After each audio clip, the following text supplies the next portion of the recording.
So guys, today back for another video on the channel. Today we're here for the Newcastle United versus Southampton player ratings. I've said it on my Insta, this is the most excited I've ever been to record a player ratings. I've been doing them since the start of last season, and I'm honestly buzzing. A day one today. It's like sometimes I'll be like, oh, I've got to do another video, and sometimes it's a bit because sometimes when we lose, it's not good to keep record videos.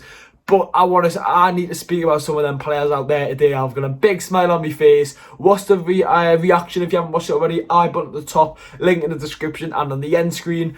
But what a result, man. What a fantastic performance. I can't wait to watch Match of the Day tonight. Seeing your team win, it's honestly unbelievable. But let's get into the player ratings now. Make sure to leave a like, boys. Let's try and hit 10k as soon as possible. Let's start off with Caldolo. So as you've seen from my predicted team, I said Dubravka should come in, and I still think Dubravka should come in, but after winning he won't. And Caldolo made some really big saves today. I think for the first goal, personally, I think he should have saved it. I think he should be watching his near post. The second one, you can't do much about that free kick. It's just sublime. But he did make some really crucial saves in the game, and I can't deny that. Some really, really good saves. There was one in the first half, made a good one from Vestergaard in the second half. And overall, a really decent game for Caldolo. A fairly decent 7 out of 10. Right, then we'll normally do the defence. We'll do the right back, Javier Manquillo. He played only 24 minutes, so I can't give him a rating. Apart from that, he's class. So we'll speak about Emil Kraft, who did come on for him. Emil Kraft was solid. I mean, in the first half, he was the weak link of the team. In the second half, he grew into the game and really came defensively. And he was one of the reasons why we stayed in that game. Made a crucial tackle near the end. And overall, it was a decent performance from Emil Kraft coming on for Javier Manquillo. He will start against Chelsea most likely. We'll have to wait and see what happens with the injuries. But for me, I'm going to have to give Emil Kraft a good 8 out of 10. I can't give Manquillo a rating. We might as well do the other full back. We'll do Jamal Lewis. I thought Jamal Lewis drafted his arse off. Yes, he might not get the headlines because he didn't score or assist or do a clearance off the line or all that, right? But he grafted his arse off. He had, who did he have on that right hand? He had Redmond and Minamino keep switching across.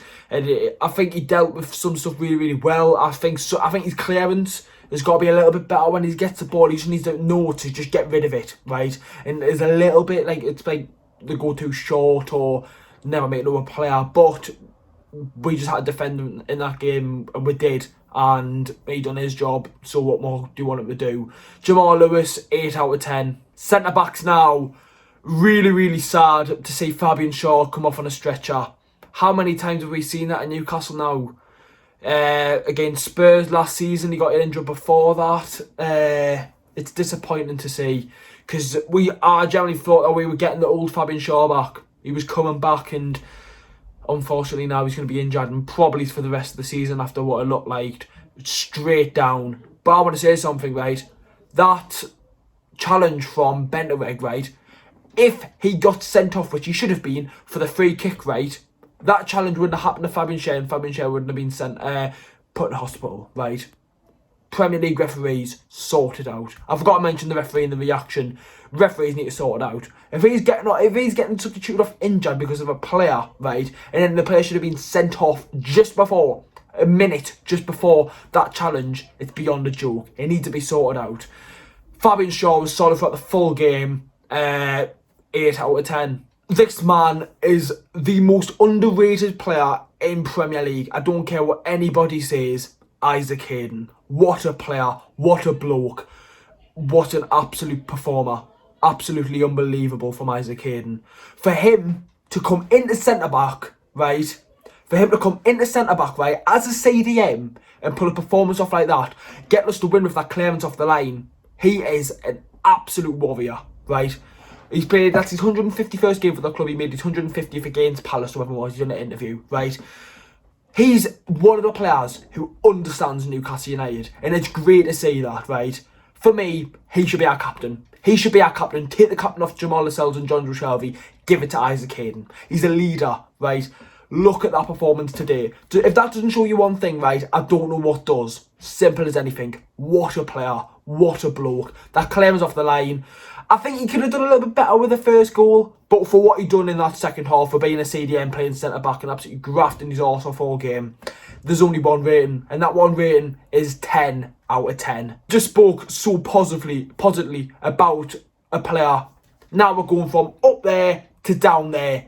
John Joe fucking Shelvey, shambles. He is so shit. He is absolutely shocking recently, right? And he needs to be out of this team. Joe Willock's came in and he's gone, yeah, mate, I'm here to show who I am. You bugger off, right? But when I find, well, he'll start on against Chelsea because he's the captain. No. I think he was really poor today. Really, really poor.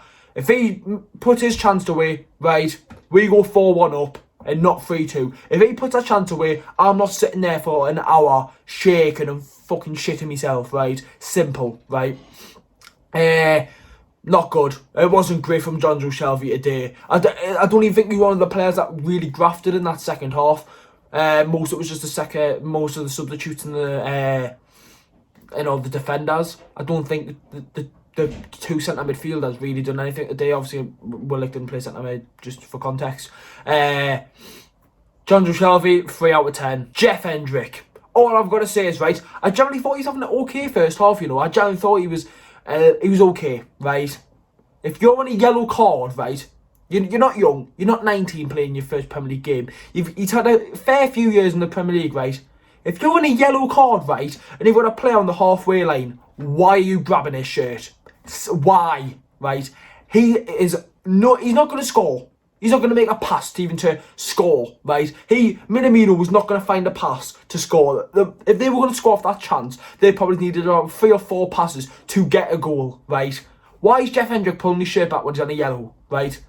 He put that second half into shite, but luckily Miguel Almiron, right, has saved him, saved the critics and all the shite that he would have got from Newcastle United fans, right?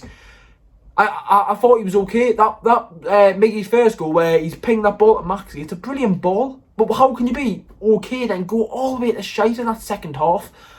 What was he doing? Was he trying to fucking blow off Andy Carroll in the fucking changing rooms at half time or something, and he's been put off or something? Fucking idiot. Jeff Hendrick, 3 out of 10 like Shelvey. Now we're getting on to the best bit about it all. The attackers. We'll start off with Joe Willock, who's a little bit more advanced than the other two centre midfielders, the donkeys in midfield, the clowns you could call them. Joe Willock, right? Some little bellend commented on my Instagram post saying that Willock didn't do anything apart from score. Are you clueless, mate? Look at the way we performed centrally in that game, right? When Joe Willock had the ball, he was knowledgeable to find the pass, right? If that was any other player, they don't find that. Up and down the pitch, grafted his arse off that whole game, right? A performer, right? It's going to be sad when he goes back to Arsenal because he's shown why he should be in the Arsenal team. Arsenal got beat to Villa 1-0, right? When was the last time Arsenal scored a goal? An Arsenal player has scored a goal, but for Newcastle United. It was a good goal from him, really composed, and he was starting in like a CDM role for the goal, right? He was a little bit more deeper in that situation. For him to go all the way into the box and to the edge of the box with Maxi on the other side to see that pass, sublime, right? Absolutely sublime. And that's what you have as a knowledgeable player. You just have them little instincts to get that pass and get that run and get that finish. And he's done that today and it was sublime from Joe Willock. One rating only, 10 out of 10. Next up now, we'll do the GOAT. Which one though? Alan St. Maximin will do first. 2 assists. Performed today brilliantly. We've missed him. We've missed him so much, right? How can a football team lose, 9-10 games without a win? He comes back, right? We'll lose to Villa, but when he came on we didn't concede a goal. And then we played, was it Leeds? He came on, we didn't concede a goal. Then he played against Everton. Did we concede when he came on? No, we didn't concede the whole game. Did he perform? Absolutely. Came on against Palace. Did we concede when he came on? No. Did we look much more like a threat when he was on? Yes. Starts today, we win a football game. Simple as that. He is brilliant. Absolutely outstanding, right? One of the best players we've had at this club for years, right? The brilliance and the knowledge that he has on a wing. Defenders and fullbacks must hate coming up against Alan St. Maximin because he is absolutely sublime. Absolutely brilliant. And yet again, lads, there's only one rating I can give him. You all know what rating it's going to be. 10 out of 10. And now, all hail the GOAT, all hail this man, right? Miguel Almiron. What a fucking player, right?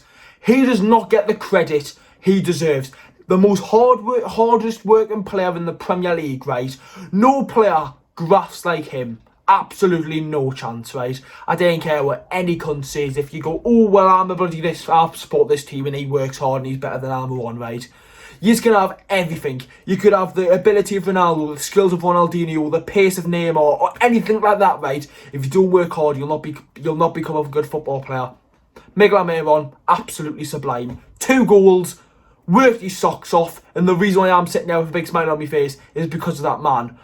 I don't think I've ever done a player rating where I've given more than a 10. And I'm very tempted to give Almiron like 11. Because that performance and just him in general, he's an absolute boy, man. What an absolute player. I'm so proud of him because the amount of critics that slated him, can't score, can't finish, can't do anything when he didn't score a goal, right? All he needed was that 1 goal and he's a changed man. 1 goal, that's all he needed, right? Gets that goal versus Palace and he's a changed player, right? Always worked hard, but finally he gets that goal and it's all kicked off from there. And it's his first brace in the Premier League and his second one for Newcastle United. No, what, lads, right? I don't care what anyone says, right? If you can't say, oh, well, you can't do that. Miguel Almiron, 11 out of 10. I'm on to a little bit of a down, and not because of the performance, just because of what happened. Callum Wilson. Oh, no. Came off injured with a hamstring. And Joe Linton came on and looked about as useful as a fucking Stephen Hawkins treadmill up the mark, goal bridge. Why could Wilson just not get injured? But it happens in football. Injuries happen. It's about how we build. Oh, wait there. I've just literally got a tweet from Lee Ryder. It just came up there on my phone saying that he's got a hamstring injury. Sorry for tilting because it's obviously my phone. It's up there. But I'll read into more of that after I've recorded this video. But Callum Wilson, I don't think he done much apart from worked his socks off, grafted his arse off, and really hurt Bentabeg. Really, he couldn't stand him. He couldn't do anything with him. Jack Stevens couldn't do anything. Vestergaard couldn't do anything with him. He's a smart striker, and we're lucky to have him. How long did he play? He played 36 minutes. Lads, I can't give him a rating. I'm not going to do ratings for the substitutes, but honourable mention to Paul Dummett. What a bloke, right? Starts on whenever game it is. He starts. What a boy, oh, Paul Dummett, man. Up the Geordies, man. And for Fogden, I think it was Fogden or Fogdad, they done a video when one player everyone should sell. And he said Paul Dummett, he went, he's a Geordie, but he's not good enough, right? Look at that performance, Fogden. Now talk. And the final substitution was... Oh, that was it, wasn't it? I think that was it, boys. Way! What a win for the boys, man. Absolutely brilliant. I just want to say now, lads, let me know some video ideas in the comments, just because I don't have to upload a video. The next time you're probably going to see a video is a week today for the preview. So next week I've got Monday, Tuesday, Wednesday, Thursday, Friday after graft to do videos and stuff. So let me know some video ideas in the comment section down below. I've got all that week to just do anything. I could just do like one big video or do like a couple of like different type of videos rather than just previews and all that shite. But lads, make sure to leave a like, subscribe to the channel. The player range is a little bit longer, but honestly, it was a good video, and I've actually enjoyed recording this video today. What a win. Fantastic today. See you all for videos next week, and have a good weekend. Up the Miggy Almiron. First time in player ratings for BinksNUFC history, 11 out of 10.